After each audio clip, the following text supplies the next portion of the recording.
Another day, another billionaire in space. Oh, it's so exciting. The mainstream media is going berserk. Everybody is happy somehow doing something that we did 60 years ago is now novel again.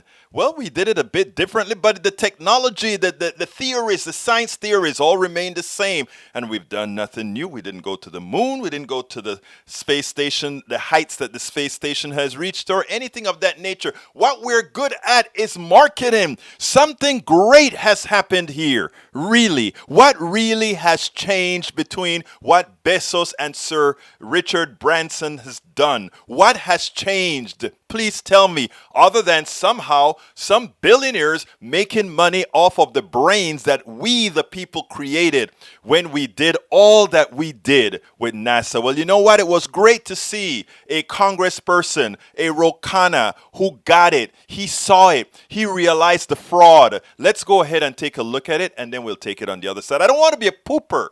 I really don't. It's novel. It's great to see somebody go up into space.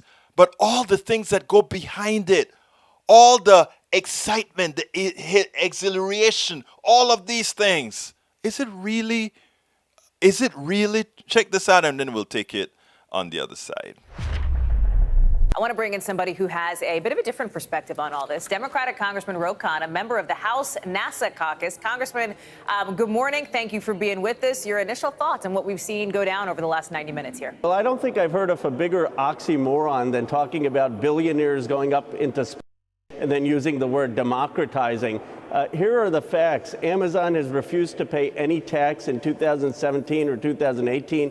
Jeff Bezos didn't pay tax 2 of those years, and now they're spending millions of dollars that could have been taxed using that to go up into space. But Hallie, there's a deeper problem, and that is that these tech leaders view the social good as equated to technological progress and market value. They're missing key principles such as justice, such as liberty, such as equality, such as compassion.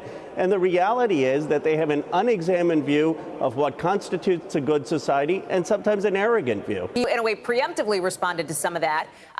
When he was doing a bunch of network interviews over the last 24 hours, here's what he said. And of course, people said, look, we have so many problems here on Earth, and they're right. And we need to do both. And we've always done both. We need to focus on the here and now, and we need to look to the future. Is there not, Congressman, some degree of scientific value, some degree of overall benefit coming out of these missions? Yes, of course. But who's Jeff Bezos to decide? Why does he get to decide what the right balance is between taking care of homeless individuals, between helping people with STEM education, between making science and astronauts more inclusive, and having private missions into space? I mean, what's offensive is that he thinks that a few people like him get to make these societal decisions. No, we live in a democracy. Democracies get to decide the balance. Let me share with you a bit of the libertarian perspective here from Reason Magazine. An op-ed responds pretty directly to the criticism that you're making, writing, the irony is that NASA takes our money to finance a space program that no ordinary citizen could ever hope to access. Yet when Branson, Musk, and Bezos spend their own wealth with the explicit goal of one day selling ever cheaper tickets to all comers, that is when congressmen get grumpy. I'm not saying you are the grumpy congressman they're talking about, but they're clearly alluding to the type of pushback that you've been putting up here. What say you? Last I heard, it cost $28 million. I don't see how that's democratizing access to space. If they want to argue that NASA should try to open up space flights to the American people, let's have that conversation, and we can try to democratize access to the space program in a responsible way. My problem is, why do Bezos and a few of his friends get to make these decisions, and why are we money that should have been used to pay taxes? That's offensive. Absolutely offensive. You know, after I saw the launch, I really got upset. I was sitting down there, I was talking to my wife and saying, I can't believe the hoopla they're making out of this stuff. It's so we're so gullible, you know. And here's what I said. I said, pooper alert. As the media launch, this is what I wrote a Twitter chain, and this is what I said. Pooper alert. As the media teaches us how to hyperventilate with excitement over something we did 60 years ago with taxpayer dollars, I cannot help but get upset with our programmed gullibility. Note that Blue Origin and Virgin Galactic were privy to the technology we all developed. All enhancements to our composite knowledge that should be in the public domain are now the property of these private companies to be used at their will and for the profit of the few millionaires and billionaires. Let us be clear. Virgin Galactic reached around 53 miles up there, and Blue Origin reached around 65 miles. The space station that has been flying for decades with public dollars is orbiting the Earth at 240 miles or so. Neither company has yet reached the real space goal, but is receiving an inordinate amount of free advertising. There is one good thing out of this moment. A wrong has been righted. After doing the work, Wally Funk found out NASA was not sending women to space. At 83, she got her opportunity to at least cross the Kármán line into space. So of all this hoopla that goes on, the only good thing that I see out of this is that somebody that was denied access to space because of her gender was able to go up there and prove that, yes, I did it after all because I was one of the first and denied. But as far as technological advancements, all of this could have been done under the domain of NASA, where we, the people, would have maintained all of the technology that we originally developed in the first place. But now what we're doing is, they talk about democratizing space. No, they're making the ownership of travel to space belong to El Señor Bezos, Richard Branson, and those other private companies who will hold the technological rights to these things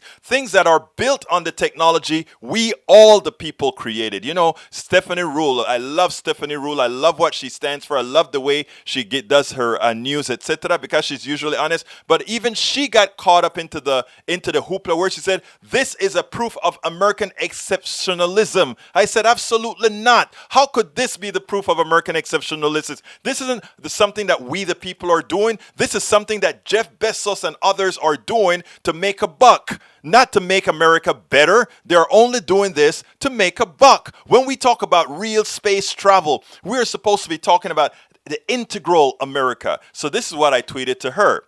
Stephanie Rule, love your great reporting and vibrancy, but Blue Origin's achievement of the already achieved is not American exceptionalism. It is gullibility.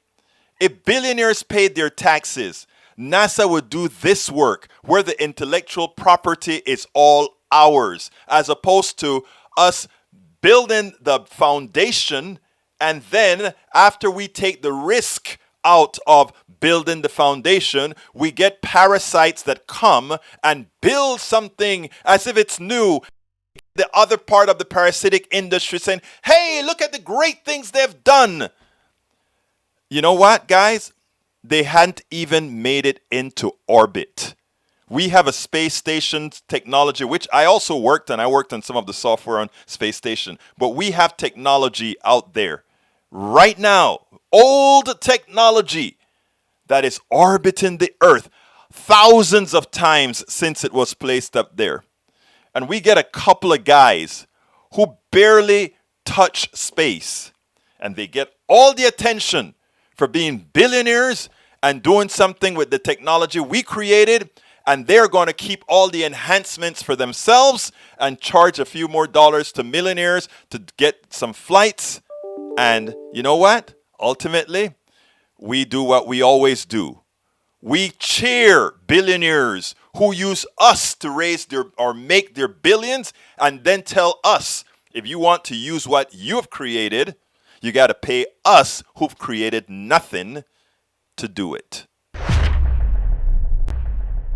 We spend a lot of time deconstructing the news, trying to parse it into a form that everybody can understand. We try to find those little nitpicks where it flies above the fray, etc.